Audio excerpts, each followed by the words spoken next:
Hello friends, welcome to my YouTube channel. तो दोस्तों, हमने रीड लेवल 1 और 2 का कोर्स स्टार्ट किया था, जिसमें कि हम हिंदी की बारे में पढ़ रहे थे और हिंदी में हम ग्रामर की यूनिट 3 के बारे में पढ़ रहे थे। और यूनिट 1 और यूनिट 2 को हम अच्छे से कंप्लीट कर चुके हैं और अब हम यूनिट 3 स्टार्ट करने जा रहे हैं, जिसमें कि हम वाक्य के बारे में पढ़ रहे हैं। तो वाक्य में दोस्तों हम एक क्लास कर चुके थे और आज हमारी वाक्य की दूसरी क्लास है। तो दोस्तों, वाक्य के इस टॉपिक को समझने के लिए आप हमारे साथ अंत तक बने रहिए। और अब स्टार्ट करते हैं हमारे वाक्य टॉपिक। Let's start. तो दोस्तों, वाक्य की परिभाषा, वाक्य के प्रकार, उसके गुण के बारे में पढ़ चुके थे और वाक्य के अंगों के बारे में, जिसके 2 अंग होते हैं, उद्देश्य और विधेय, इनके बारे में भी हम कल पढ़ चुके थे। और आज हम पढ़ेंगे वाक्य के भेद।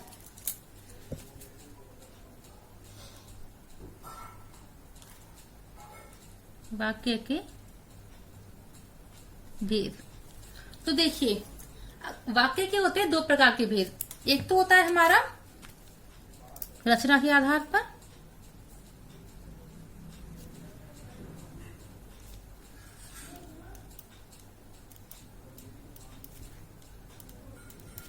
और दूसरा होता है हमारा अर्थ के आधार पर।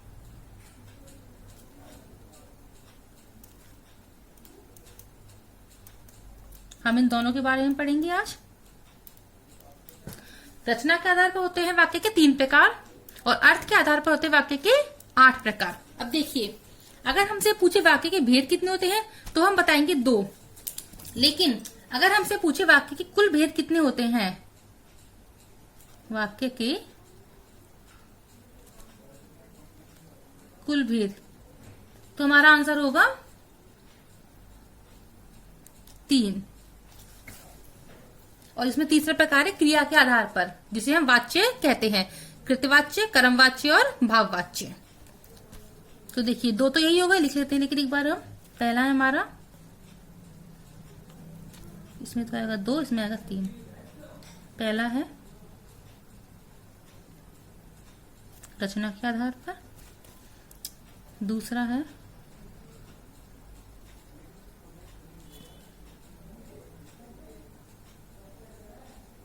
अर्थ के आधार पर, और तीसरा आएगा हमारा क्रिया के आधार पर, जिसके कि 3 प्रकार होते हैं, जिसे हम वाच्य भी बोल देते हैं। ब्रैकेट में से लिख लेते हैं यहाँ पे वाच्य। तो देखिए, अब पहले हम पढ़ते रचना के आधार पर वाक्य के भेद। पहला है हमारा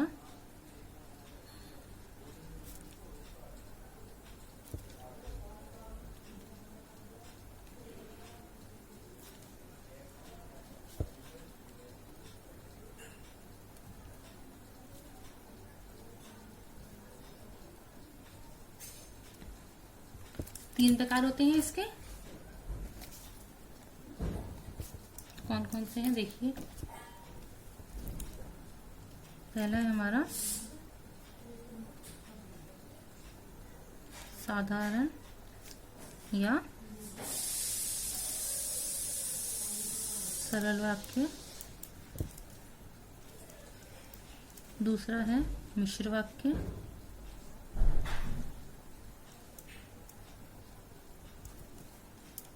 और तीसरा है इसका संयुक्त वाक्य। तो 3 प्रकार हो गए हमारे इसके, साधारण वाक्य, मिश्र वाक्य और संयुक्त वाक्य। अब एक एक के बारे में पढ़ते हैं। अब इसका पहला प्रकार पढ़ते हैं हम। पहला है हमारा साधारण वाक्य।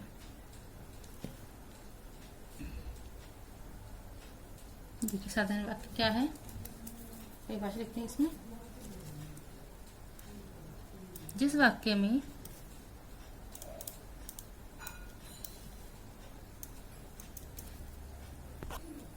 साधारण वाक्य, जिस वाक्य में एक उद्देश्य, एक विधेय होता है, वह एक मुख्य क्रिया होती है, साधारण वाक्य कहलाता है। इसमें क्या होता है, एक उद्देश्य होता है, एक विधेय होता है और एक ही मुख्य क्रिया होती है।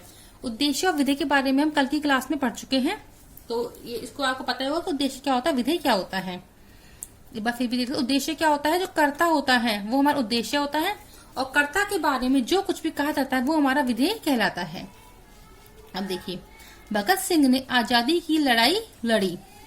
अब इसमें हमारा उद्देश्य क्या हो गया, इसमें हमारा भगत सिंह हो गया, और ये क्या हो गया सारा हमारा ये वाला पार्ट विधेय हो गया, और लड़िए क्या हो गया, हमारी क्रिया हो गई। तो ये क्या है, हमारा साधारण वाक्य है, भगत सिंह ने आजादी की लड़ाई लड़ी। लता मंगेशकर की छोटी बहन आशा भोसले ने पार्श्व गायन में अपार ख्याति प्राप्त की। अब देखिए, ऐसा नहीं है कि अगर मान लो कोई सेंटेंस बड़ा है, मतलब वाक्य बड़ा है, तो वो कोई मिश्र वाक्य संयुक्त वाक्य होगा, ऐसा कुछ नहीं है।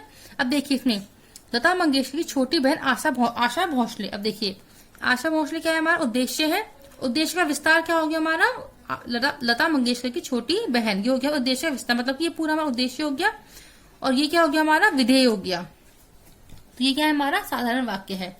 स्त्री पुरुष बच्चे सभी कवि सम्मेलन देखने गए। देश के लिए मर मिटने वाला व्यक्ति सच्चा देशभक्त होता है। ये सब क्या है, हमारे साधारण वाक्य के एग्जाम्पल्स है, उदाहरण है। अब हम पढ़ते हैं इसका दूसरा प्रकार, मिश्र वाक्य। मिश्र वाक्य जिन वाक्यों में एक प्रधान उपवाक्य होता है और शेष आश्रित उपवाक्य होते हैं। ये वाक्य अव्यय शब्दों जैसे कि यदि, तो, जो, सो, जिसने, जिसको, जैसी, वैसी से जुड़े हों मिश्र वाक्य कहलाते हैं। इसमें क्या होता है, एक तो हमारा होता है प्रधान उपवाक्य, और शेष जो होते हैं वो हमारे प्रधान उपवाक्य पर आश्रित वाक्य होते हैं। और ये वाक्य अव्यय शब्द जैसे कि यदि, तो, जो, सो, जिसने, जिसको, जैसी, वैसी आदि से जुड़े हुए होते हैं। जैसे देखिए, गुरुजी ने कहा कि खूब परिश्रम करो। अब अगर आप बोले गुरुजी ने कहा कि, अब ये क्या हमारा अधूरा वाक्य हो गया। अभी किस पर आश्रित है, खूब परिश्रम करो। यह वही कमरा है जिसमें मैं वर्षों तक रहा। यह वही खिलौना है जो मैंने कल खरीदा था। इसमें क्या होता है, यह वही खिलौना है जो, अब ये किस पर आश्रित है, मैंने कल खरीदा था। अब जो हमारे मिश्र वाक्य होते हैं, ये भी हमारे 3 प्रकार के होते हैं। पहला है हमारा संज्ञा आश्रित उपवाक्य, दूसरा है विशेषण आश्रित उपवाक्य, और तीसरा है हमारा क्रिया विशेषण आश्रित उपवाक्य। इनके बारे में पढ़ते हैं हम। पहला है हमारा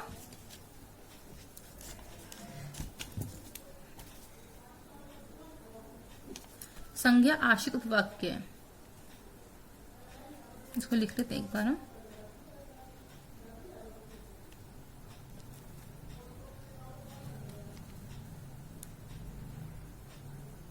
आश्रित उपवाक्य 3 प्रकार के होते हैं।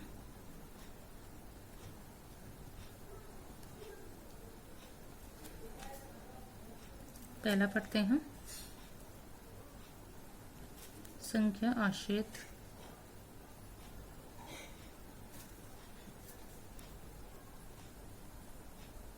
उपवाक्य।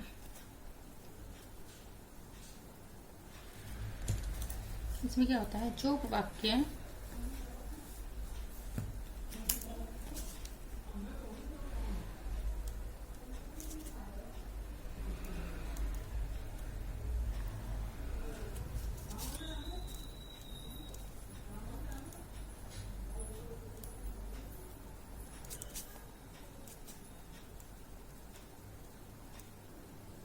प्रधान उपवाक्य की, देखिए, संज्ञा आश्रित उपवाक्य, जो उपवाक्य प्रधान उपवाक्य की संज्ञा का कार्य करते हैं, संज्ञा आश्रित उपवाक्य कहलाते हैं। इनकी पहचान क्या है, संज्ञा आश्रित उपवाक्य की से प्रारंभ होते हैं। जैसे कि गांधी जी ने कहा कि अहिंसा परम धर्म है। हम चाहते हैं कि आप अध्यापक बने। मैं जानता हूं कि तुम कहाँ रहते हो। अब ये तो क्या है हमारा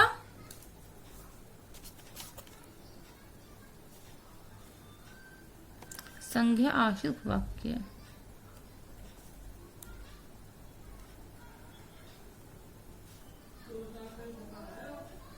और ये है हमारा प्रधान उपवाक्य।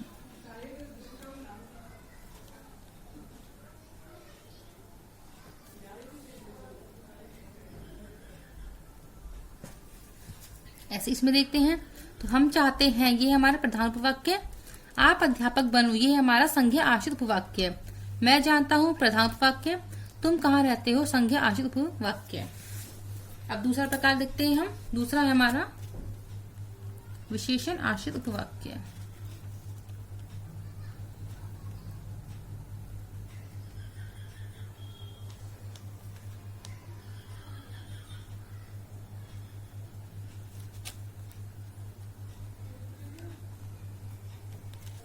विशेषण आश्रित उपवाक्य क्या है इसे? जो उपवाक्य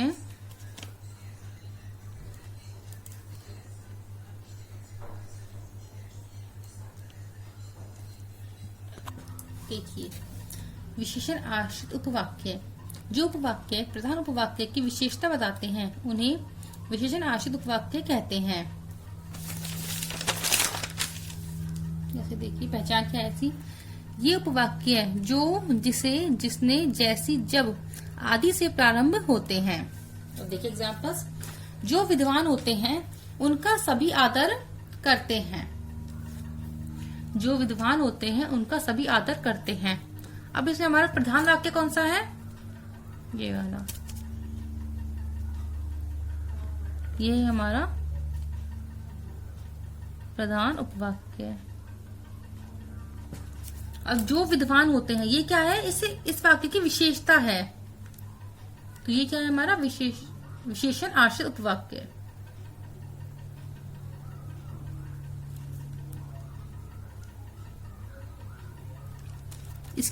उनका सभी आदर करते। इसकी विशेषता क्या है? जो विद्वान होते हैं। सोहन जो मुंबई में रहता है वह मेरा मित्र है।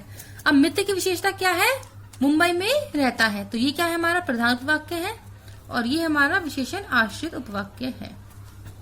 अब पढ़ते हैं अगला प्रकार इसका, क्रिया विशेषण आश्रित उपवाक्य। तीसरा है हमारा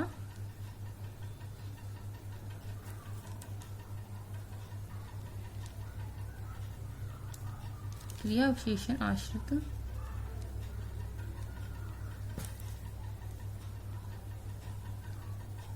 उपवाक्य।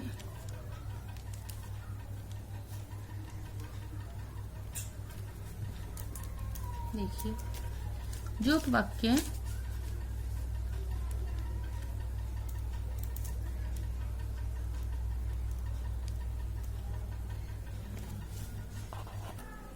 देखिए दोस्तों, क्रिया विशेषण आश्रित उपवाक्य जो उपवाक्य प्रधान उपवाक्य की क्रिया की विशेषता बताते हैं वो क्रिया विशेषण आश्रित उपवाक्य कहलाते हैं। इनकी पहचान क्या होती है? ये वाक्य यदि, यद्यपि, जब, क्योंकि, जिधर इत्यादि शब्दों से प्रारंभ होते हैं। जैसे एग्जाम्पल देखिए, यदि वर्षा अच्छी होती तो फसल नहीं सूखती। यदि से प्रारंभ हुआ। यदि तुम हिंदी नहीं पढ़ोगे तो तुम्हारा चयन नहीं हो पाएगा। जहाँ कभी बंजर था वहाँ अब सुंदर उपवन है। जैसा बोओगे वैसा काटोगे। इसमें क्या होता है? जो उपवाक्य होता है वो हमारी प्रधान उपवाक्य की विशेषता बताता है। जैसे देखिए, इसमें प्रधान क्या है हमारा? फसल नहीं सूखती, है ना। इसकी विशेषता क्या होता है? यदि वर्षा अच्छी होती तो फसल नहीं सूखती। अब हमारे हो गए आश्रित उपवाक्य तीनों प्रकार, संज्ञा आश्रित, विशेषण आश्रित और क्रिया विशेषण आश्रित। अब हम पढ़ते हैं संयुक्त वाक्य के बारे में। तीसरा है हमारा संयुक्त वाक्य।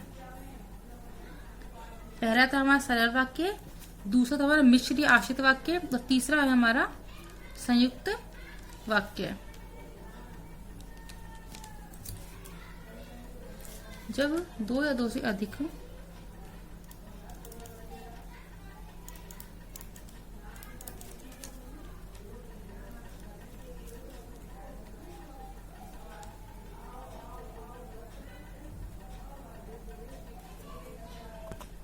देखिए, संयुक्त वाक्य जब दो या दो से अधिक साधारण वाक्य अथवा प्रधान वाक्य किसी संयुक्त शब्दों और एवं तथा अथवा या पर परंतु किंतु, लेकिन, अतः, मगर, बल्कि इत्यादि के साथ जुड़े हों तो वे संयुक्त वाक्य कहलाते हैं।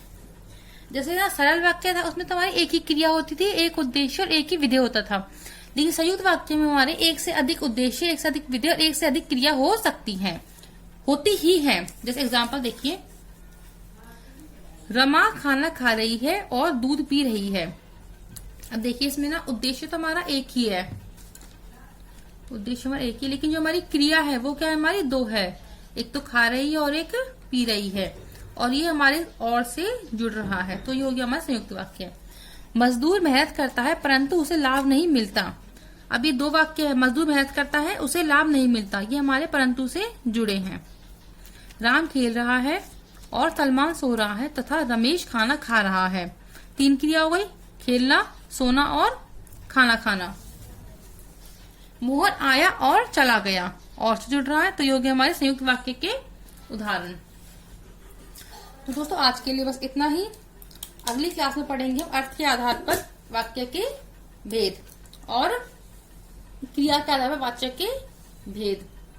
तो ऐसे ही दोस्तों बने रहिए हमारे साथ, और अगर आपको हमारी वीडियो पसंद आई है तो हमारी वीडियो को लाइक कीजिए, ज्यादा से ज्यादा अपने दोस्तों के साथ शेयर कीजिए, और अगर आपको कोई भी डाउट है तो उसे कमेंट सेक्शन में जरूर लिखिए, जिससे कि मैं आपकी प्रॉब्लम का सॉल्यूशन कर सकूं।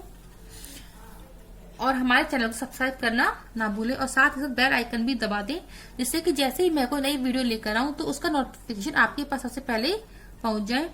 और ऐसे बने रहिए हमारे साथ। धन्यवाद दोस्तों।